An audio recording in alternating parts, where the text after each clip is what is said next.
kita panjatkan kehadiran Allah Subhanahu wa taala. Pada kesempatan siang hari ini kita masih diberikan nikmat sehat walafiat sehingga dapat melaksanakan kewajiban kita yaitu salat zuhur berjamaah, kemudian dilanjutkan dengan kajian kita. Mudah-mudahan apa yang kita lakukan ini semua mendapat keridhaan dari Allah Subhanahu wa taala dan dicatat sebagai catatan amal soleh di sisi Allah Subhanahu wa taala.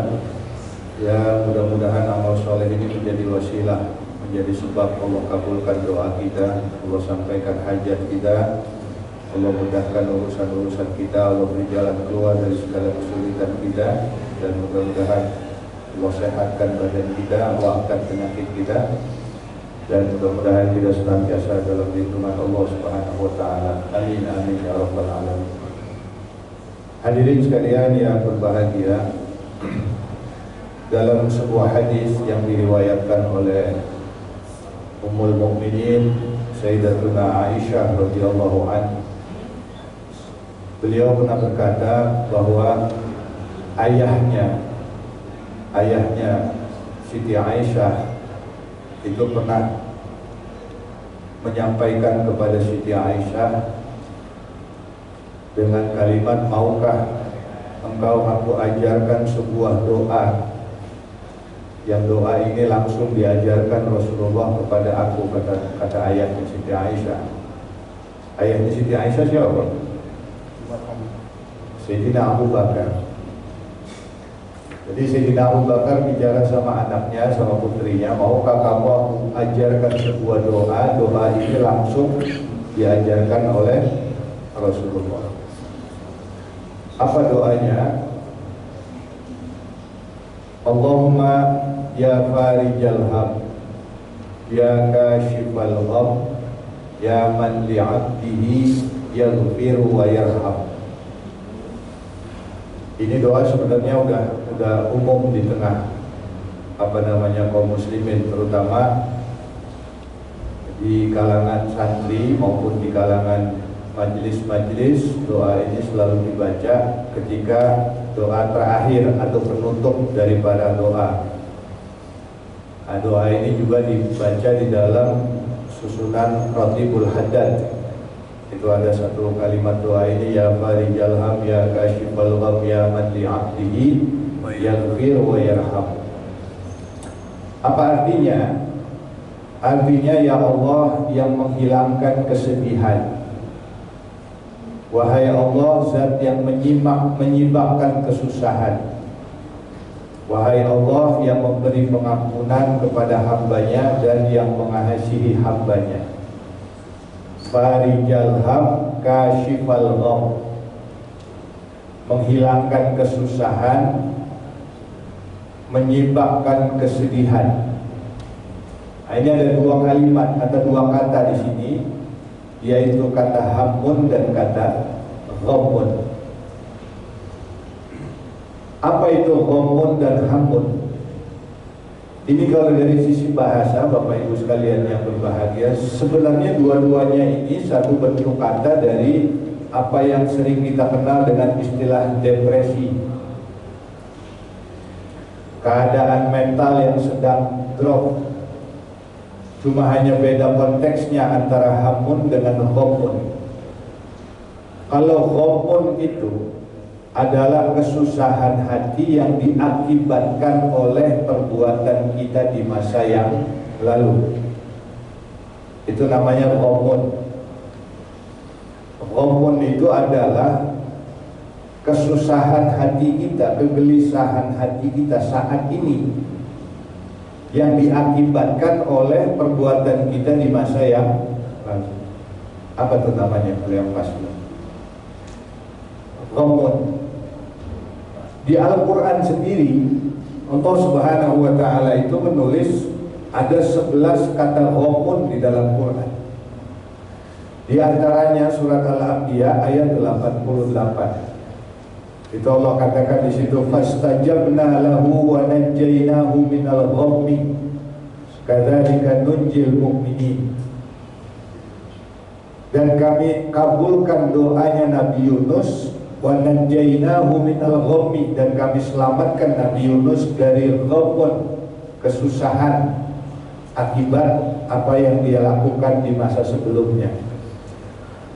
Hadirin yang dimuliakan oleh Allah Subhanahu wa taala, ini ayat berkaitan dengan peristiwa Nabi Yunus.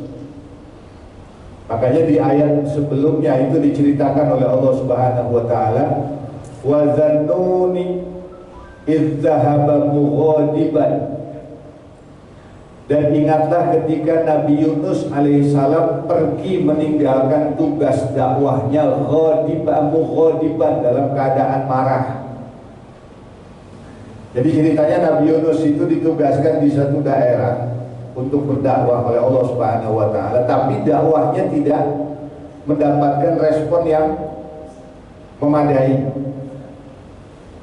Nabi Yunus mendapatkan tentangan yang luar biasa. Akhirnya apa bahasa Betawinya apa tuh kalau ngambek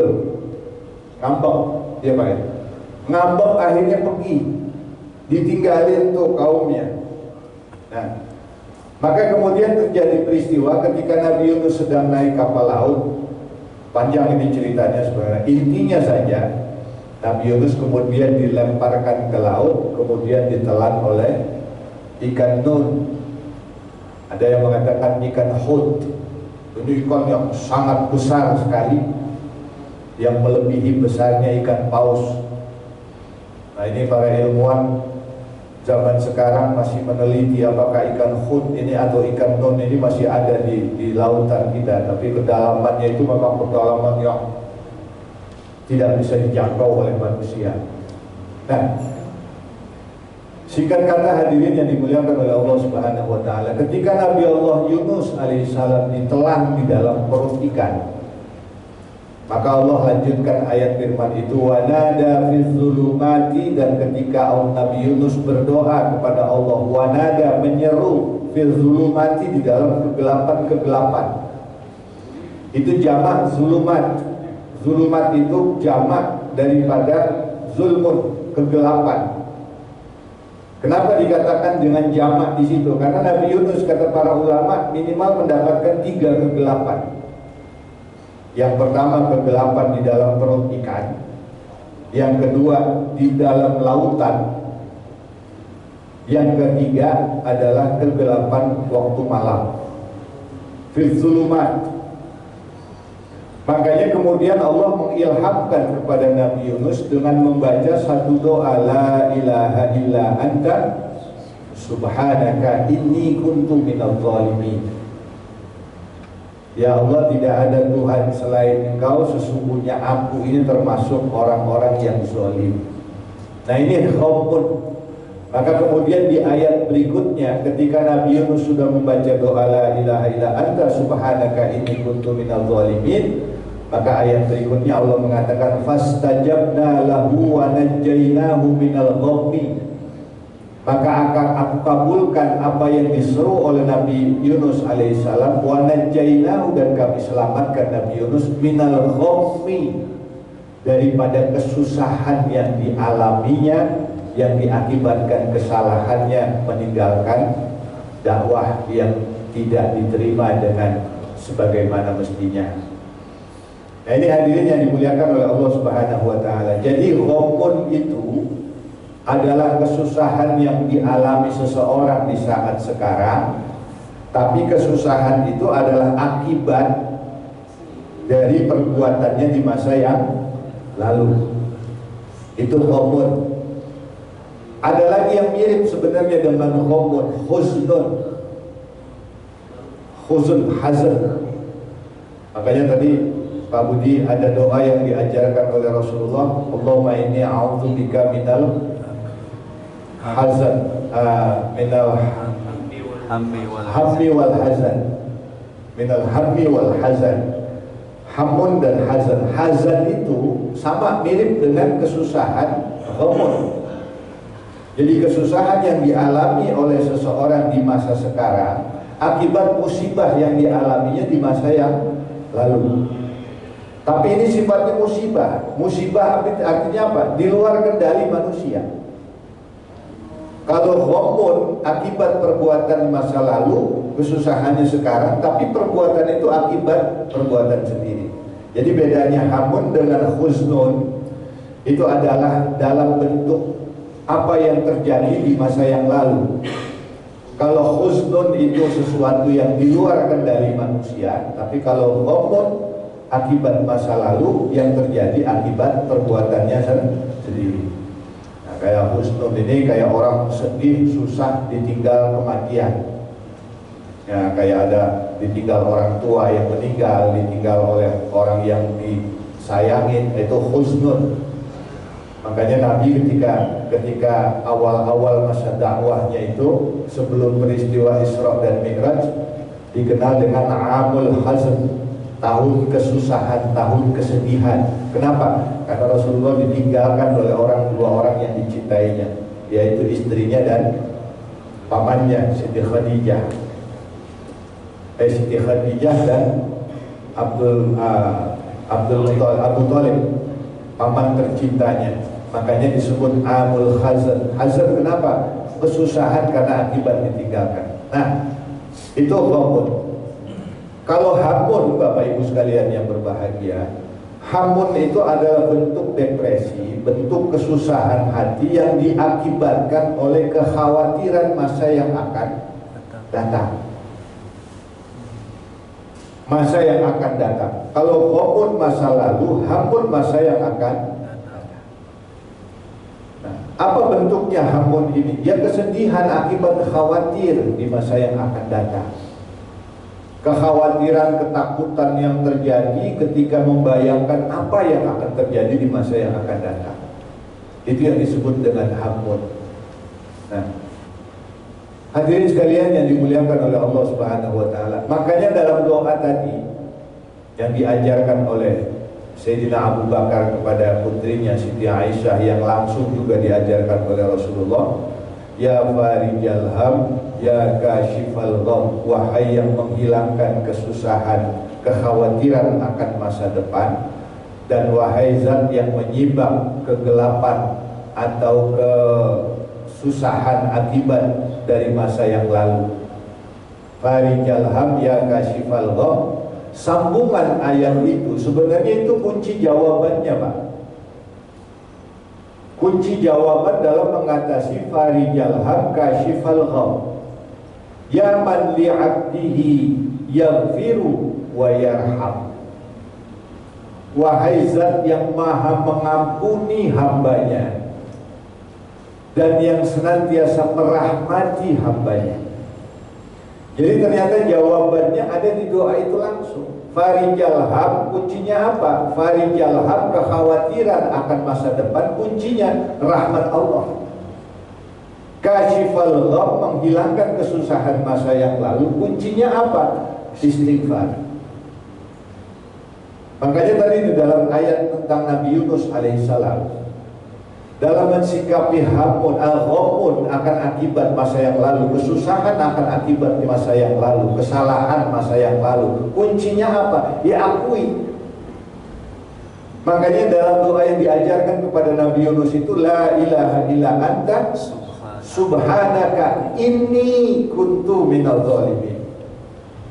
Tidak ada Tuhan selain Engkau ya Allah, subhanaka maha suci Engkau, ini sesungguhnya aku, kuntu ada aku. Kedua kali, Pak. Udah, ini sesungguhnya aku, kuntu ada aku. Minal zalimin, termasuk ke dalam orang-orang yang zalim. Jadi dalam mengatasi ghamun, kesusahan akibat masa yang lalu, itu jawabannya Al-Quran menunjukkan kepada kita bahwa caranya apa?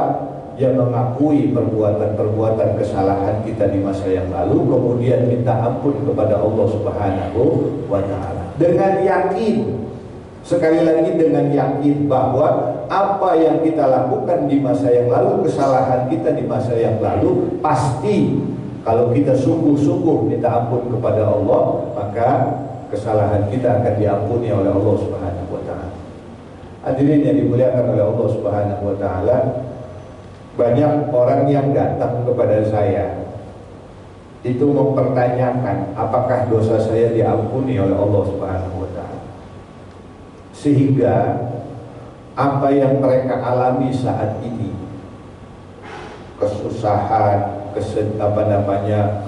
kegagalan yang dia lakukan saat ini, yang dialami saat ini, itu dia merasa bahwa dosa-dosanya yang lalu itu tidak diampuni oleh Allah Subhanahu wa Ta'ala, sehingga berdampak ke masa yang sekarang. Saya selalu pesankan kepada mereka, apa kuncinya? Yakin bahwa apabila kita minta ampun dengan sungguh-sungguh, maka dosa kita diampuni oleh Allah Subhanahu wa Ta'ala. Tapi minta ampunnya dengan taubatan nasuha. Bagaimana kunci taubatan nasuha itu? Para ulama mengajarkan kepada kita bahwa yang namanya taubatan nasuha itu yang pertama menyesali dengan sungguh-sungguh bahwa perbuatan yang kita lakukan di masa yang lalu itu memang sebuah kesalahan fatal. Yang kedua, berjanji tidak akan mengulang lagi. Artinya kesalahan yang lalu itu yang menyebabkan terjerumus kita kepada satu keadaan jangan sampai terulang lagi. Dalam arti apa? Muhasabah, introspeksi, apa kesalahannya. Dan yang ketiga, berjanji meninggalkan apapun yang berkait kepada kesalahan yang kita kerjakan itu. Meninggalkan lingkungannya, kita tinggalkan kondisi yang menyebabkan kita melakukan kesalahan itu kita tinggalkan. Nah, itu baru disebut dengan taubatan nasuha. Tapi kalau kita minta ampun, sekedar minta ampun kesalahan kita di masa yang lalu, tapi kita nggak berjanji benar-benar dalam hati kita untuk tidak mengulanginya. Karena Rasulullah mengatakan dalam sebuah hadisnya, seorang mukmin tidak akan tercebur ke dalam lubang yang sama 2 kali. Jangan sampai mengulang kesalahan itu, karena itu kesalahan fatal yang bisa berakibat kehancuran. Itu harus kita yakini. Yang kedua, apa? Menyesali dengan berjanji tidak akan mengulangi, menyesali dengan sungguh-sungguh. Dan yang ketiga, meninggalkan lingkungan apapun, strategi apapun yang pernah menjerumuskan kita itu kita tinggalkan. Nah, itu baru kuncinya taubatan nasuha. Mengakui bahwa kita melakukan kesalahan, inni kuntu minaz zalimin, sesungguhnya aku ini telah melakukan kezaliman. Nah, yang kedua, hadirin sekalian yang berbahagia, bagaimana menghilangkan khawfun? Bagaimana menghilangkan hamun? Hamun ini adalah ketakutan kita akan masa yang akan datang. Ternyata kuncinya dalam doa tadi adalah jangan pernah putus asa dari rahmat. Al-Imam Ibnu Athaillah As-Sakandari dalam kitab hikamnya beliau mengatakan, memang tugas setan itu 2, Pak. Yang pertama adalah dalam kaitan dengan masa depan, memberikan atau membisikkan ke dalam hati seseorang itu keraguan akan pertolongan dari Allah Subhanahu wa Ta'ala. Mata Nasrullah, kapan nih pertolongan Allah datang? Kapan nih Allah mau tolong saya apa enggak? Jangan-jangan karena dosa saya masa yang lalu saya nggak bakal ditolong oleh Allah Subhanahu wa Ta'ala. Itu kerjanya setan. Jadi umat Islam ini dibisikkan dalam hatinya bahwa Allah tidak akan tolong kamu. Kenapa? Kamu dosa-dosa kamu itu udah banyak banget. Sehingga apa? Putus asa dari rahmat Allah Subhanahu wa Ta'ala. Padahal hadirin sekalian yang berbahagia, kalau mau jujur sebenarnya tanya kepada orang itu, berapa banyak sudah kesulitan, kesusahan yang sudah dia lalui. Bahwa pertolongan Allah itu sebenarnya sudah sering terjadi. Tapi kenapa? Karena memang dibisikkan oleh setan ke dalam hatinya untuk selalu ragu dengan pertolongan dari Allah, rahmat dari Allah Subhanahu wa Ta'ala. Wa rahmati wasi'at kullu syai', kata Allah. Rahmatku adalah meliputi segala sesuatu. Dan yang kedua, keraguan yang ditanamkan dalam hati seseorang itu, kata Imam Ibnu Athaillah, adalah kita ini terlalu kita ini terlalu berpegang, mengandalkan kepada makhluk, terlalu mengandalkan terhadap makhluk. Jadi apa yang kita masa depan itu selalu berpegang kepada makhluk. Apa itu makhluk? Makhluk itu kalau kita belajar tauhid dari kecil itu dikatakan al-makhluk wa ma siwallah, apa selain daripada Allah Subhanahu wa Ta'ala, manusia, jin, surga, neraka, itu makhluk semua. Arsy Allah, Al-Quran, kemudian apalagi, pokoknya selain daripada Allah itu adalah makhluk. Nah, kita ini sering terlalu mengandalkan kepada makhluk. Bisa macam-macam Pak andalan kita Pak. Ada yang mengandalkan kepada jimat, ada yang mengandalkan kepada wirid, ada. Sehingga apa? Menyangka bahwa pertolongan Allah itu akan datang kalau kita rajin wiridnya. Kalau wirid dan kamu tinggal, maka pertolongan Allah tidak akan datang. Ini termasuk ke dalam putus asa dari rahmat Allah Subhanahu wa Ta'ala. Saya jadi teringat cerita itu, Soleh Al-Hafaf. Ini muridnya Al-Imam Junaid Al-Baghdadi. Itu Al-Hafaf ini suatu hari mau berangkat haji Pak. Mau berangkat haji ke Tanah Suci Mekah. Bekal yang dia bawa itu adalah ember sama tali. Ember sama tali. Buat apa? Dia berpikir nanti selama sepanjang perjalanan itu, biasanya kalau ada sumur untuk ambil air, itu nggak ada ember sama talinya. Makanya dia siapkan. Kalau dia nanti mau sholat, wudu, dia punya siap tali dengan embernya.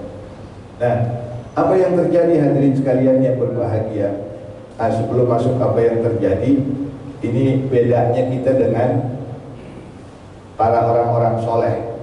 Kalau orang soleh itu selalu mikirinnya kalau mau bepergian itu bagaimana nanti saya sholat. Betul Pak? Kalau kita yang kita pikirin apa? Ntar kita makan di mana nih? Ntar kita istirahat di mana? Tapi kalau orang soleh yang dipikirinnya bagaimana nanti saya sholat dalam perjalanan.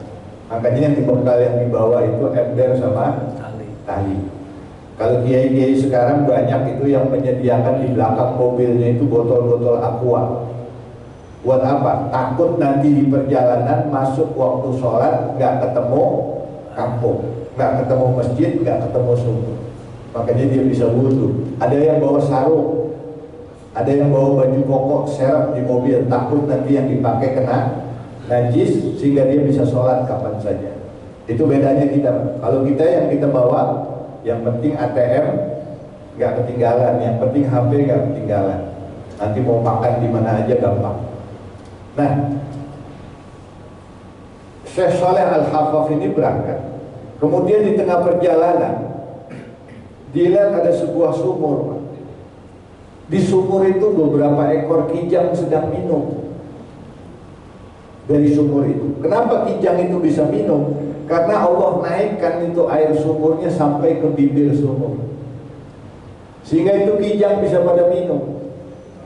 Nah, begitu Syekh Imam Saleh Al-Hafaf ini mau ngambil air, dia sudah bawa ember, sudah bawa talinya. Kijang-kijang ini kabur, kemudian air itu menjadi turun ke bawah, surut lagi. Setelah ditimba dengan tali dan embernya itu nggak sampai-sampai Pak. Airnya tali yang dia pakai untuk ambil air itu nggak sampai. Kenapa? Airnya itu susut sampai ke dalam. Maka kemudian dia berdoa, ya Allah, kenapa ini? Tadi kok kijang ngambil air gampang banget, nggak pakai susah, tinggal minum aja. Kenapa airnya naik? Maka kemudian ada ada satu bisikan hatif namanya dalam hatinya Saleh Al-Hafaf ini. Ada bisikan, bagaimana aku bakal menolong kamu kalau kamu terlalu mengandalkan kepada makhluk. Kamu lihat tadi kijang itu bisa minum tanpa alat. Kenapa? Karena kijang yakin dengan rahmatku. Sedangkan engkau bergantung kepada alat. Bagaimana aku akan yang kemudian dengan alat itu bisa menghilangkan kepercayaanmu, keyakinanmu kepada rahmatku. Nah, hadirin sekalian yang berbahagia, dalam menghadapi hamun, kekhawatiran kita di masa yang akan datang, yakin sepenuhnya terhadap rahmat Allah Subhanahu. Inna nasrullahi qarib, sesungguhnya pertolongan Allah itu dekat. Sedekat apa? Sedekat keyakinan kita terhadap pertolongan Allah Subhanahu wa taala. Jadi jangan putus asa dengan rahmat Allah Subhanahu wa taala. Nah, itulah dua yang diajarkan oleh Nabi kita Muhammad SAW. Masalah hamun wa ghamun. Jadi bedanya sudah paham ya Pak ya. Kalau ghamun itu adalah kesusahan kita yang kita alami saat ini yang diakibatkan oleh perbuatan kita di masa yang lalu. Kalau hamun itu adalah kesedihan kita, kekhawatiran, kesedihan hati kita akibat membayangkan apa yang akan terjadi di masa yang akan datang. Kunci jawabannya di dalam doa itu. Kalau masalah apa yang sudah lalu, tidak lain kecuali banyak beristighfar, bertobat dengan membaca banyak doa la ilaha illa anta subhanaka inni kuntu minadz zalimin, sebagaimana yang diajarkan kepada Nabi Allah Yunus alaihissalam. Kepada masalah hamun, kekhawatiran kita terhadap masa yang akan datang, jangan mengikuti bisikan setan yang meragukan pertolongan bantuan dari Allah Subhanahu wa taala. Itu kuncinya Pak. Kenapa? Karena setan itu kerjaannya memang membisikkan keraguan dalam hati kita. Buang keraguan, yakin bahwa setiap apa yang kita lakukan selama benar dan selama mengikuti jalan Allah, pasti pertolongan Allah akan kita dapatkan. Nah, kira-kira itu Bapak Ibu sekalian yang berbahagia, masalah hamun wa ghamun. Makanya doa ini juga banyak dibaca. Bahkan ada yang mengatakan Imam Syekh As-Suyuti mengatakan doa ini juga termasuk doa yang dibaca ketika orang sedang terlilit dalam hutang. Jadi kalau yang banyak hutangnya nih, baca doa ini, ya farijal ham, ya kashifal gham, ya man bi 'abdihi yaghfir wa yarham. Insyaallah Allah kasih jalan keluar, bisa bayar hutangnya. Oke, ini mudah-mudahan manfaat buat kita semua. Masih ada waktu? Baik, Bapak Ibu, setelah kita menyimak kajian hari ini tentang hamun wa ghamun, silakan pada Bapak Ibu yang mau bertanya atau menambahkan, kami persilakan.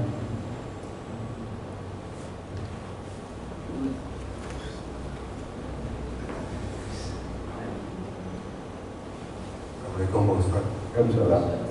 Mohon izin bertanya Pak Ustaz.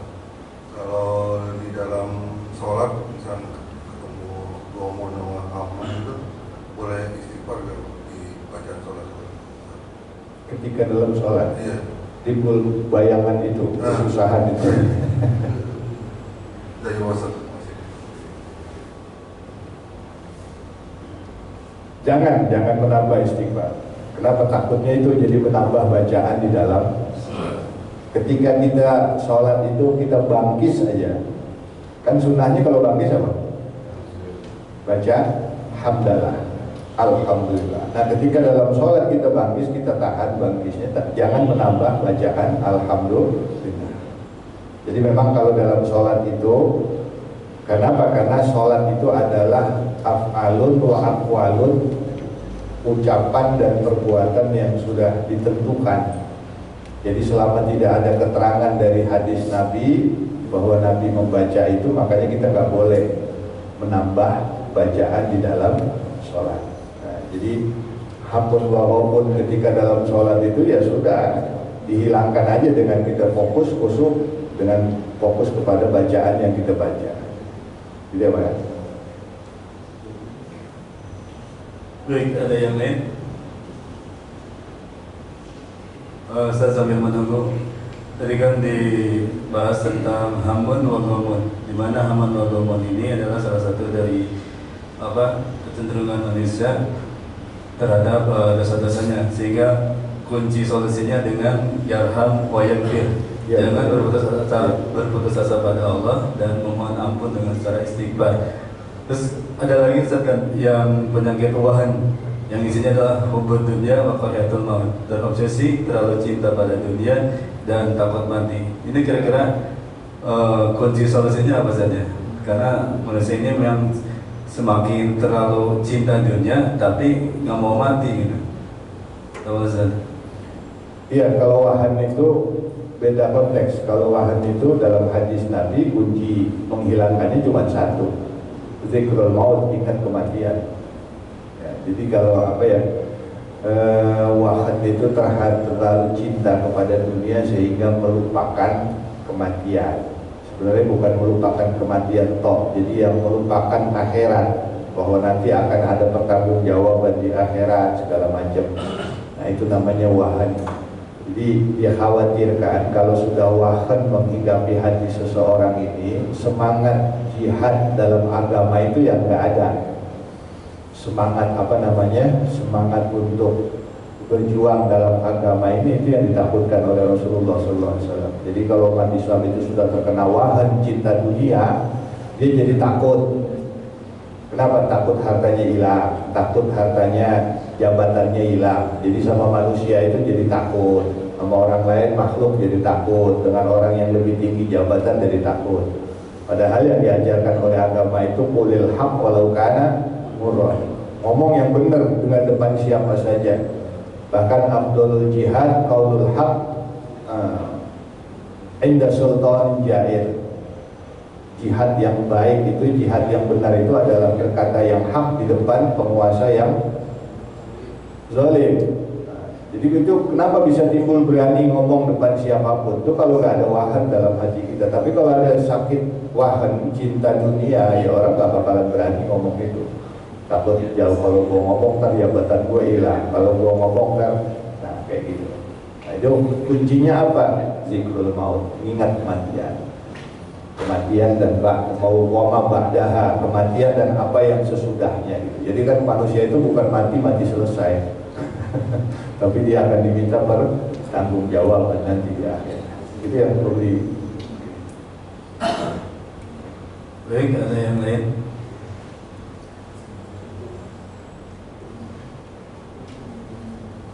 Yang bertanya, kami persilakan.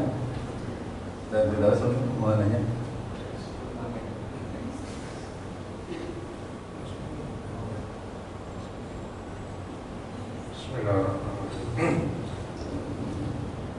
Mungkin sedikit geser ke hal lain ya, tapi mungkin masih terkait ya. Di surat At-Tolak itu kan ini ya, banyak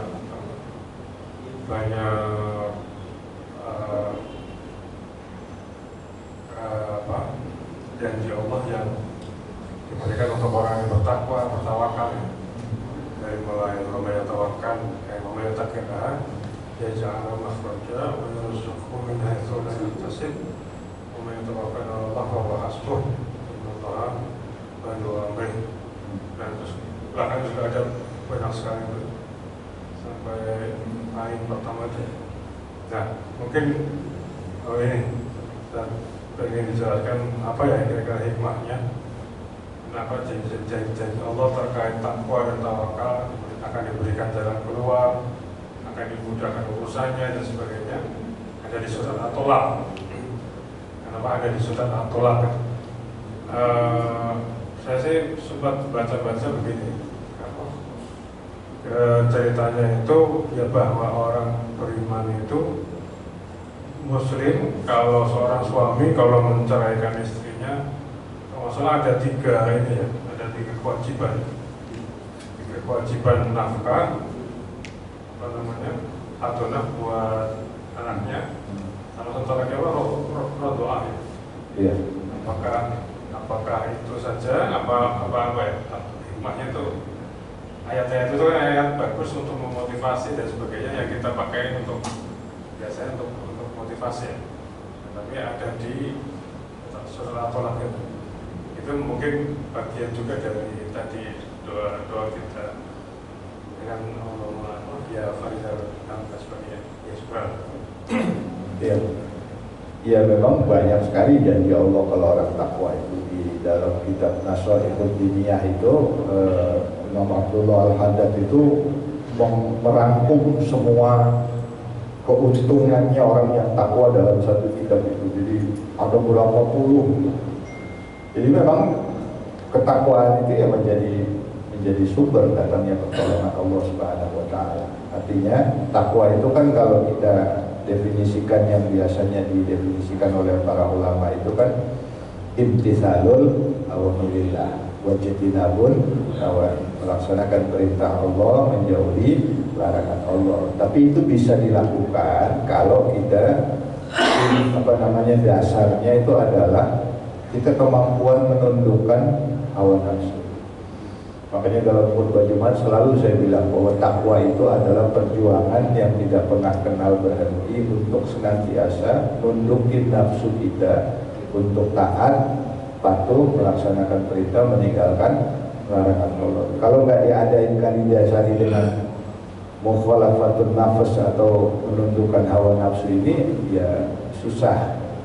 Jadi sumber asalnya menundukkan hawa nafsu. Nah, kenapa orang yang takwa itu senantiasa dapat pertolongan yang banyak? Ya karena memang itu sudah sunnatullah. Karena Allah ini kan sudah menetapkan rafa'a asy-syamsa wa wada'al mizan. Allah mengangkat langit dan sudah menetapkan keseimbangan di alam semesta ini. Jadi keseimbangannya itu apa ya? Siapa yang melaksanakan perintah Allah, ya dengan sendirinya dunia keadaan akan berpihak kepada dirinya. Makanya dalam satu hadis qudsi itu, ya dunia ukhdumi liman khodamani.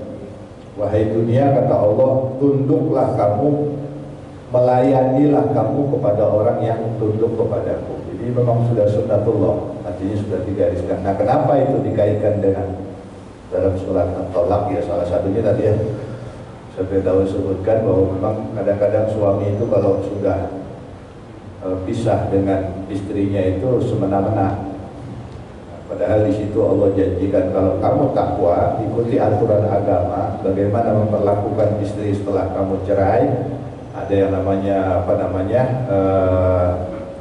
ya itulah tanggungan segala macam keadaan ke istri, ke anak dan lain sebagainya. Itu kalau dilaksanakan, Allah akan memberikan rezeki kamu. Duit kamu nggak bakalan berkurang, nggak bakalan berkurang dengan apa yang kamu berikan kepada mantan istri dan anak kamu itu. Ini Allah sudah janjikan ini. Tadi wa yattaqillaha yaj'al lahu makhraja wa yarzuqhu min haitsu la yahtasib. Tapi secara umum takwa itu ya memang janji Allah seperti itu. Namun kuncinya itu adalah senantiasa berpegang kepada apa yang sudah digariskan oleh Allah Subhanahu wa taala. Maka keseimbangan alam itu akan terjaga. Ya minimal alam yang berpihak kepada kita gitu. Bisa ya, lebih kurang. Satu lagi ini mengenai hadis mengenai doa tadi. Ada seperti itu ada ini ya, wajah busuk kan dan rumah. Iya, betul.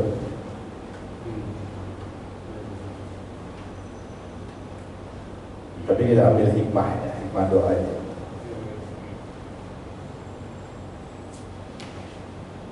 Oke?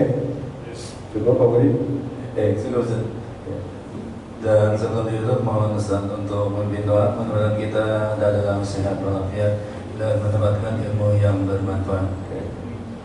Baik, sebelum saya tutup dengan doa, saya tutup dengan satu hadis dari Nabi Sallallahu Alaihi Wasallam yang mengatakan ma yusibul muslima min nasabin wala wasabin wala hammin wala haznin wala adha wala ghammin hatta as-sawkah yushakuha illa kafarallahu biha min khotoyahu. Tidaklah seorang muslim ditimpa dengan nasab. Nasab itu adalah keletihan akibat tanggung jawab yang kita pikul. Itu namanya nasab, bagian kita. Jadi suami kerja capek, nah itu namanya nasab. Jadi keletihan. Jadi istri urus rumah tangga capek, itu namanya nasab. Jadi sesuatu yang memang sudah menjadi bagian kita. Wala wasobin, dan tidaklah ditimpa satu kemalangan, wala hammin dengan hampun tadi, wala haznin kesusahan, hazn, wala adza, dan juga sesuatu yang menyakiti yang bersumber dari luar diri kita, wala ghammin, dan tidak juga ghamun, hatta asyaukah, sekalipun duri yushakuha yang menusuk kakinya, illa kafarallah biha min khotoyah, kecuali Allah berikan kafarah dari kesalahannya. Jadi apapun yang menimpa kita, ghamun, hamun, Nah, itu semuanya adalah kafarat dosa kita dari Allah Subhanahu wa taala. Hatta duri, tanggung jawab kita, letih kita cari uang, letih kita kerja nafkah buat anak istri, semuanya menjadi kafarat buat kita dari Allah Subhanahu wa taala. Makanya mudah-mudahan apa yang kita lakukan semuanya mudah-mudahan diterima oleh Allah Subhanahu wa taala, dan mudah-mudahan keletihan kita, kemudian penderitaan yang kita alami, mudah-mudahan semuanya mendapatkan ganjaran di sisi Allah Subhanahu wa taala. Ala hadhihi al-Fatihah. A'udzu billahi minasyaitonir rajim. Bismillahirrahmanirrahim. Alhamdulillahirabbil alamin arrahmanir rahim maliki yaumiddin iyyaka na'budu wa iyyaka nasta'in ihdinas siratal mustaqim siratal ladzina an'amta 'alaihim ghairil maghdubi 'alaihim waladdallin. Bismillahirrahmanirrahim. Alhamdulillahirabbil alamin wa sallallahu alaihi ala sayyidina Muhammad wa ala ali sayyidina Muhammad. Allahumma ij'al jam'ana hadha jam'an marhuma wa tafarraqana min ba'dihi tafarraqan ma'suma. Allahumma anfa'na bima 'allamtana wa 'allimna ma yanfa'una. Rabbi zidna 'ilma warzuqna fahma. Allahumma inna na'udzu bika min 'ilmin la yanfa'u wa min qalbin la yakhsha wa min du'a'in la yustajab lahu. Rabbana ighfir lana wa liwalidina warhamhum kama rabbawna shighara. Rabbana atina fid dunya hasanah wa fil akhirati hasanah wa qina 'adzaban nar. Sallallahu alaihi sayyidina Muhammadin wa ala alihi wa sahbihi wasallam. Subhana rabbika rabbil izzati amma yasifun, salamun alal mursalin, walhamdulillahi rabbil alamin. Kurang lebih mohon maaf. Assalamualaikum warahmatullahi wabarakatuh. Waalaikumsalam warahmatullahi wabarakatuh. Terima kasih, mudah-mudahan kajian hari ini bisa menjaga iman kita, dan selanjutnya kita kembali bertemu di hari Kamis kajian spesial Ramadan bersama Ustaz Ahrizat. Terima kasih. Assalamualaikum warahmatullahi wabarakatuh.